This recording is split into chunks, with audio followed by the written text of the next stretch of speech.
Sorry friends, నేను గరికపాటి గారి పట్ల ఈ రకంగా మాట్లాడటం నాకు కూడా బాధ అనిపిస్తుంది. ఆయన ఏం మాట్లాడినారో మీరు వినండి. భోజనం ముఖ్యమైనది, చదువు మిథ్యాన్నం అయిపోయింది. చదువు ఎవడికి అక్కర్లా. భోజనంలో గుడ్డెట్టారా, గడిది గుడ్డెట్టారా, అన్నం తినేవాడు కొడుకుడు పెట్టడం ఏంటంటే బుద్ధి ఉందా లేదా? చదువుకోమని లేకపోతే వెళ్ళిపోమని చెప్పండి. కొడుకుడు కోసం వస్తావు నువ్వు. ఈ గుడ్లు లెక్కలు పిల్లలకి భోజనం పెట్టడం ఏంటంటే వాళ్ళ భోజనాలు వాళ్ళు తెచ్చుకోమని లేదా మానేమానండి. పిల్లలకు భోజనం పెట్టి పుస్తకాలు ఇచ్చి యూనిఫార్మ్ ఇచ్చి ఇస్తే వాడు చదువుతాడా? శోభనం పెళ్లి కొడుకులో మంచమే కూర్చుంటాడు. అంత సులకనగా, అంత బాధ్యతారహితంగా ఆయన మాట్లాడినప్పుడు సగటు మనిషిగా ప్రతి ఒక్కరికి బాధ అన్నది ఆటోమేటిక్గా వస్తుంది. అనివేష్ ఇతని పైన చాలా ఘోరంగా మాట్లాడినప్పుడు అంత పెద్ద ఆయన్ని ఎందుకు ఇలా మాట్లాడుతున్నారని నేను అనివేష్ని ఆశ్రయించుకున్నాను. కానీ నాకు ఇంతవరకు గరికపాటి గారు పెద్ద మేధావి, తెలివైన వాళ్ళు అని అనుకున్నాం. కానీ ఆయనకి రాజ్యాంగం అంటే తెలియదు, ప్రభుత్వాలు అంటే తెలియదు.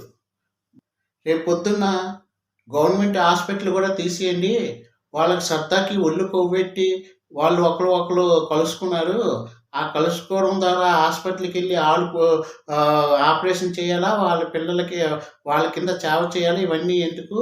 చేసుకున్న వాళ్ళు మీరే పుట్టించుకొని ప్రైవేట్ హాస్పిటల్కి వెళ్ళండి, ప్రభుత్వం ఎందుకు పండించాలని అన్నా సరే మనం ఆశ్చర్యపోనక్కర్లేదు.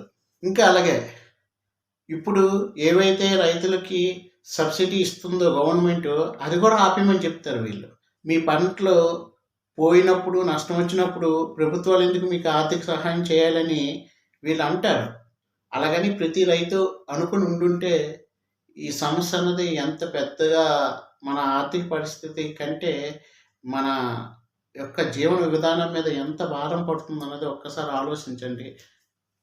వాళ్ళందరూ చదువుకోకపోతే ఏమవుతారు? వాళ్ళు నెక్స్ట్ యొక్క జీవితాన్ని బాగుపరచాలనే ఉద్దేశంతోనే ఈ ప్రభుత్వాలు ఈ చట్టాలు చేయడం, 18 సంవత్సరాల యొక్క ప్రతి పిల్లడికి కూడా ప్రాథమిక విద్య అన్నది అందించడం, ప్రాథమిక హక్కుల్లో కూడా మనకు పెట్టడం జరిగింది. అది కూడా ఆయన చదువుకోలేదు.